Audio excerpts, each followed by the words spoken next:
Hello guys and welcome back to episode 50 of What If Civilization Started Over. In the last episode, what we saw happening was Japan and China once again expanding.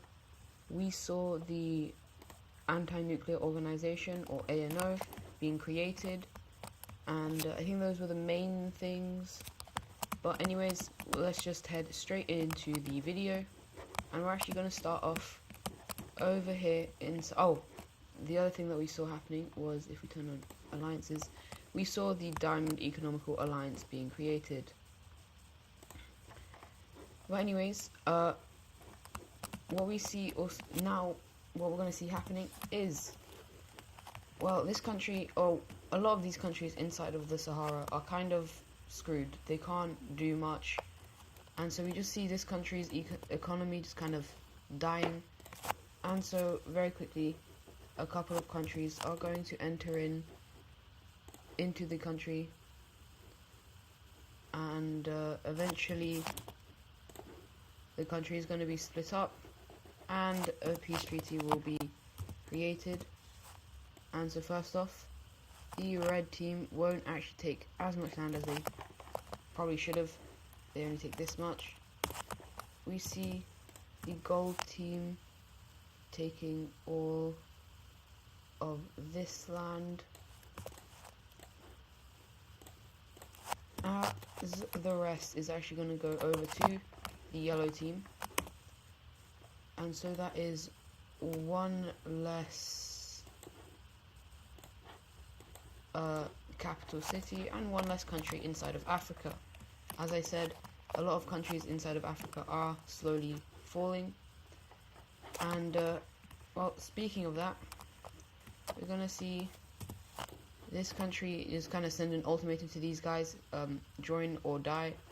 And so obviously they're going to decide to join because, yeah, they don't want people to be killed, which is actually, well, very nicely supported by the people inside. And obviously it's not the best, but people are appreciative of that. However, now we are actually going to head to this country right here. They recently invaded into these areas, but their economy is, well, even though they did this to get some more land, their economy is kind of failing. And so we see red kind of one group of rebels down here, as well some light blue rebels, and these rebels are going to very quickly expand, as we even see kind of like a grey team over here. And as these guys, or these rebellions expand, we see a couple of countries joining in. We see these guys joining in, and we see this purple team joining in. The light blue team is able to meet the Red Sea, and they are actually probably one of the, or a quite strong rebellion. And eventually we see the rest of this land being captured. And now to see the peace treaty. There are actually provinces in this area. Okay. Alright, so this purple team is gonna get these provinces, and so that looks something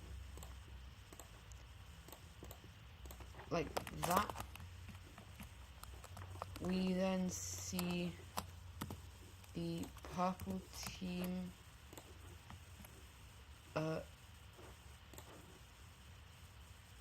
get this province, as well as a large amount of the land that they claimed, but it will not be all of the land that they kind of got inside of the war.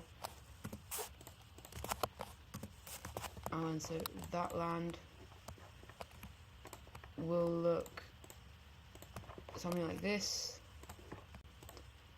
So many little dots when I do it. But anyways, the border between the cyan team and the red team is going to look something like that, and the one between the red team and the light blue team will look like this. And yeah, it's gonna look like this. And we now have 3 new countries inside of Central Africa. And I might change. Yeah, I'll change these guys' color to orange. I think that looks a bit better. But anyways, for the capital cities, we're gonna put them obviously in the areas. Oh, these guys are.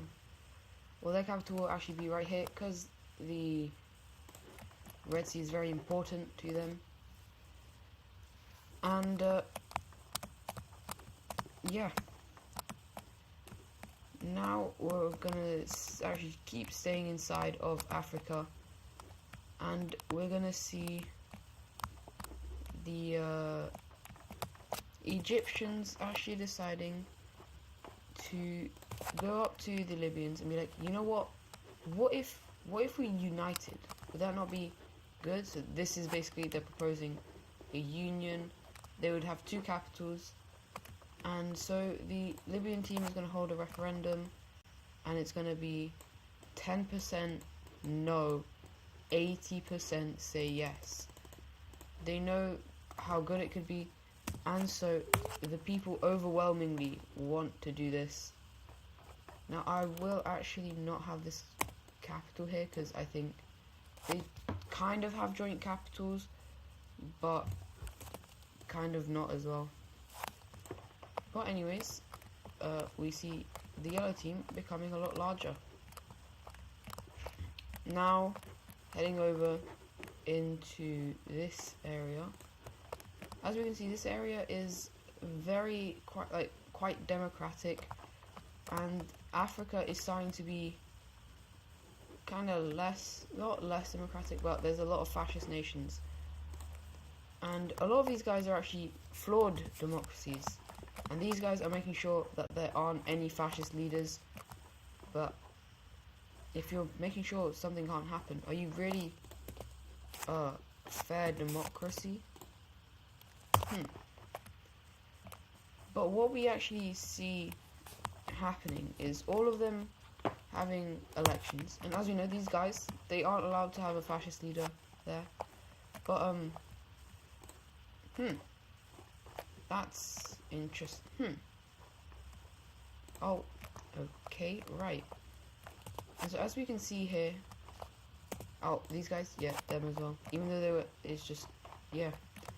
As you can see, a lot of new countries have just become communist. That's interesting. And we actually see these 2 uniting.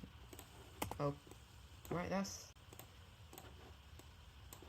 interesting. Do we see anyone else unite? Oh, I'll actually do the other color. Yeah. Oh, these 2 united. Oh, don't tell me. Okay, huh. Well, that's interesting. We now have a very influential, very strong African communist country. Even though they just united, the country is quite unstable, but they are making sure, as I think I said with another country, they are making sure that it is assimilated, and so these areas are integrated slowly into each other. As you can see, these provinces were where are you? Are outlined just because I kind of thought it would be cool to show the states. But anyways, we're actually gonna head away from Africa, as there are continuing to be fewer and fewer nations inside of Africa. But now we're actually head over to East Asia, where a lot of commotion has recently been happening. But we're actually not going to head over to these guys. We're going to head over to these three. Now, as we know, they are all this orange the kind of thing, which is Central Asianism. And, well, once three countries have similar ideologies, as we've seen, they usually stick together. And so that is actually what we see happening. We see the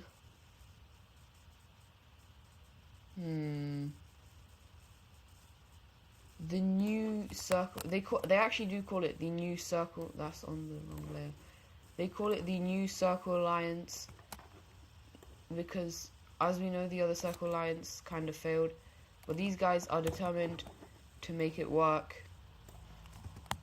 And these three are proving this very oh, wait, no, these guys are already circled. Right, I'm a bit stupid. I forgot about that.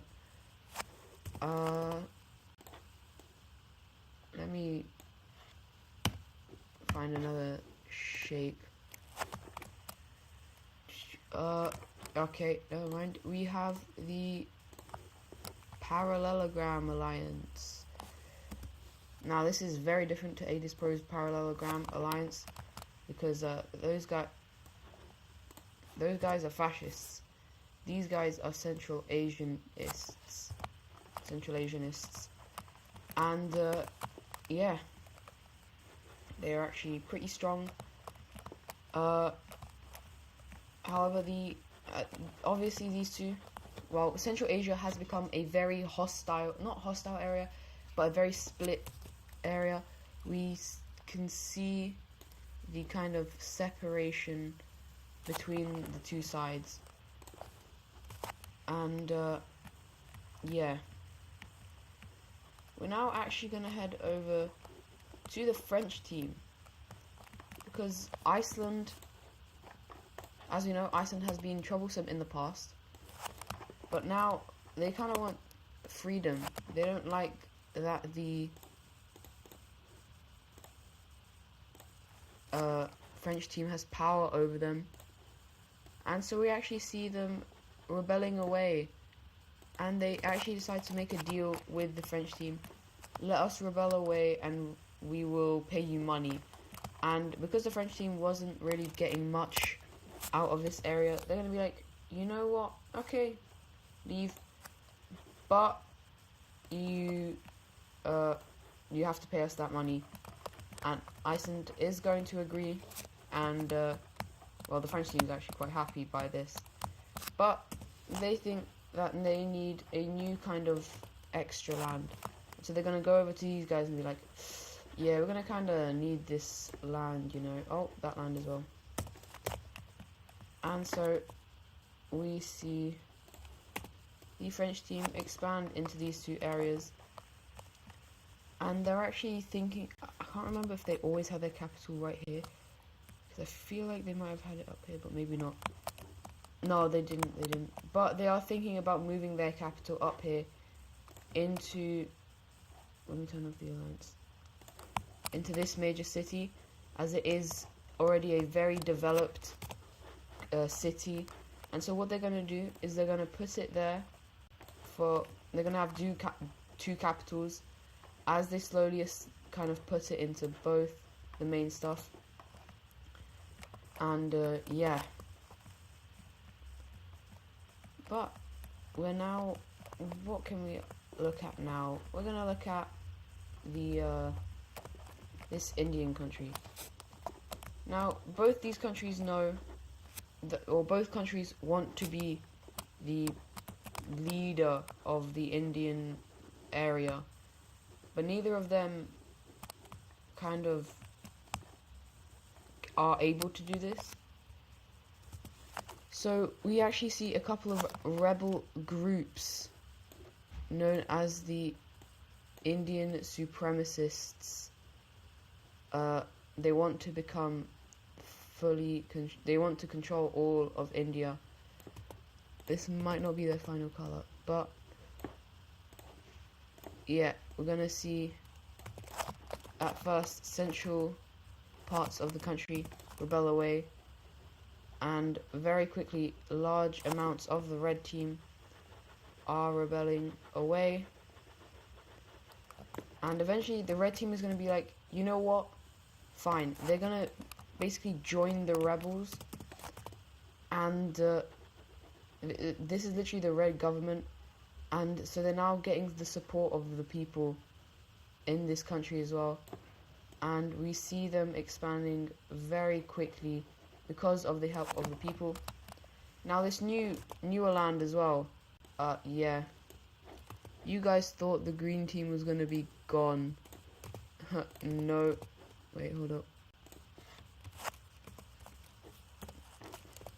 Of course not. They rebelled back away for like the 15 millionth time. This is kind of a mixture of the green and the orange team. But very quickly, this area is going to be separated between the two sides. And a peace treaty will have to be signed. There are no provinces here. Oh, there are these. I need to pick a color for the new Indian flag. Orange.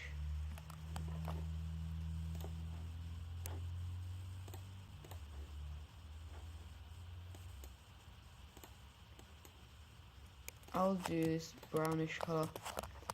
And so we're gonna now look at the peace treaty they have between themselves and the green team, which I might start calling Pakistan because they are in the Pakistan region.